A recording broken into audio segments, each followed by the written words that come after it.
Sir বাংলাদেশের আরও একটি মোস্ট কমন সমস্যা হচ্ছে মেরুদণ্ডের হাড়চুতি। স্যার বাংলাদেশের আরও একটি খুব কমন সমস্যা হচ্ছে মেরুদণ্ডের হাড়চুতি। এই যে মেরুদণ্ডের হাড়চুতি হচ্ছে, এটা অনেক সময় দেখা যাচ্ছে যে যেহেতু মেরুদণ্ডটা পুরো শরীরের ভারটা বহন করছে, ভারের ওঠানামার সাথেও নির্ভরশীল। আপনার কাছ থেকে আর একটু বিস্তারিত শুনি যে আরও কী কী কারণে আসলে এই হাড়চুতি হচ্ছে। আসলে মেরুদণ্ড 33টা হাড় দ্বারা গঠিত। ঘাড়ে 7টা, পিঠে 12টা, এভাবে লাম্বার এবং স্যাক্রাম কক্সিস। এবং দুই হাড়ের মাঝখানে আমি যদি দেখেন, দুইটা হাড়ের মাঝখানে একটা ডিস্ক আছে এবং এই প্রতিটা হাড় বসানো একেবারে 33টা আছে এবং মাঝখানে একটা একটা ডিস্ক। তো অনেক সময় এই হাড়গুলো স্থানচ্যুতি হয়। ধরেন কোনোটা সামনে চলে যেতে পারে, কোনোটা পিছনে চলে যেতে পারে, ডানে বামে, বিভিন্ন রকম। আমরা ডাক্তারি ভাষায় এটাকে বলি স্পন্ডাইলোলিস্থেসিস। এটা একটা মেডিকেল টার্ম। যেমন PLID বা সার্ভাইকাল মাইলোপ্যাথি ডিজিজ, এটা মেরুদণ্ডের সমস্যা হয়। তদ্রূপ এই স্থানচ্যুতি হতে পারে। এর মূল কারণটা হচ্ছে অ্যাক্সিডেন্ট, ট্রমা। ধরেন পড়ে গেল বল খেলতে গিয়ে, বা স্লিপ কেটে যে কোনোভাবে, বা গাছ থেকে পড়ে গেল, তখন হাড় সরে যেতে পারে। ডিস্ক যেমন সরে যায়, হাড়ও সরে যেতে পারে। তারপরে বয়সজনিত আর্থ্রাইটিস থেকে আস্তে আস্তে আস্তে স্থানচ্যুতি হতে পারে। বিভিন্ন আর্থ্রাইটিস, অস্টিওপোরোসিস মহিলাদের কমনলি আমরা প্রায় রুগী আসে আমাদের কাছে, আমরা এক্সরে করে দেখি হাড় সরে গিয়েছে। জি, উনি হয়তো নিয়ে আসছে ব্যথা, উনি হয়তো নিয়ে আসছে পা অবশ, জিজি করে, হাত পা চাবানো, কামড়ানো বা শক্তি পায় না। বাট আমরা যখন এক্সরে MRI করি তখন দেখা যায় যে স্থানচ্যুতি হয়েছে। তারপরে হচ্ছে অনেক সময় কোমর ব্যথা হলে, ঘাড় ব্যথা হলে মাসাজ করে অনেকে, বাচ্চাদের উপরে উঠিয়ে দেয়, তখন স্থানচ্যুতি হয়ে যেতে পারে স্পাইন। তারপরে হচ্ছে মাসাজ পার্লার বা বিউটি পার্লারে ম্যাসাজ করে, বা জেন্টস, হ্যাঁ, তারা তো আসলে জানে না, বিভিন্ন ম্যাসেজ থেকে আপনার স্থানচ্যুতি হতে পারে।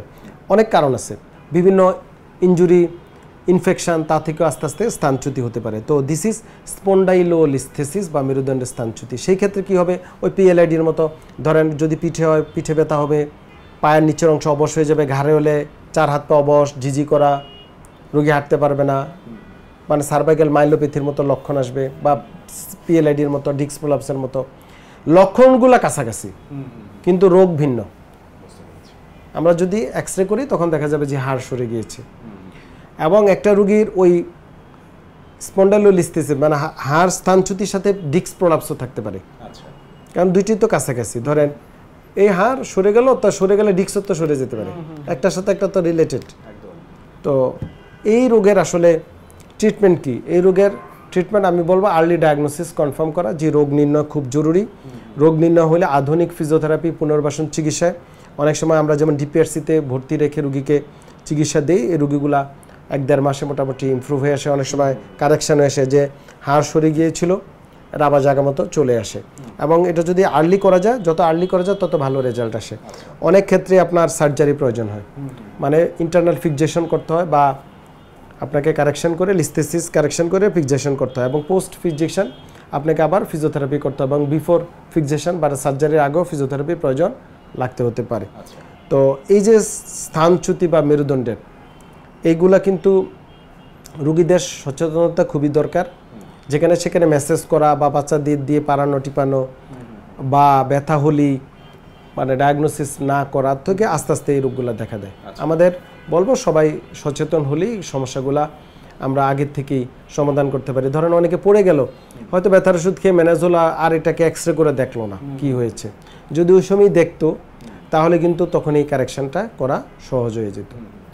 আপনার পুরো কথাকে যদি মুঠো কথায় নিয়ে আসি, সেক্ষেত্রে আমরা বলতে পারছি যে সচেতনতাই পারে, সঠিক সময় সচেতনতাই পারে আসলে খুব সহজে এই বিষয়গুলোকে সমাধান করতে। অনেক ধন্যবাদ স্যার বিশদ বলার জন্য। আপনাকে অনেক ধন্যবাদ। নাগরিক টেলিভিশনকে অসংখ্য ধন্যবাদ।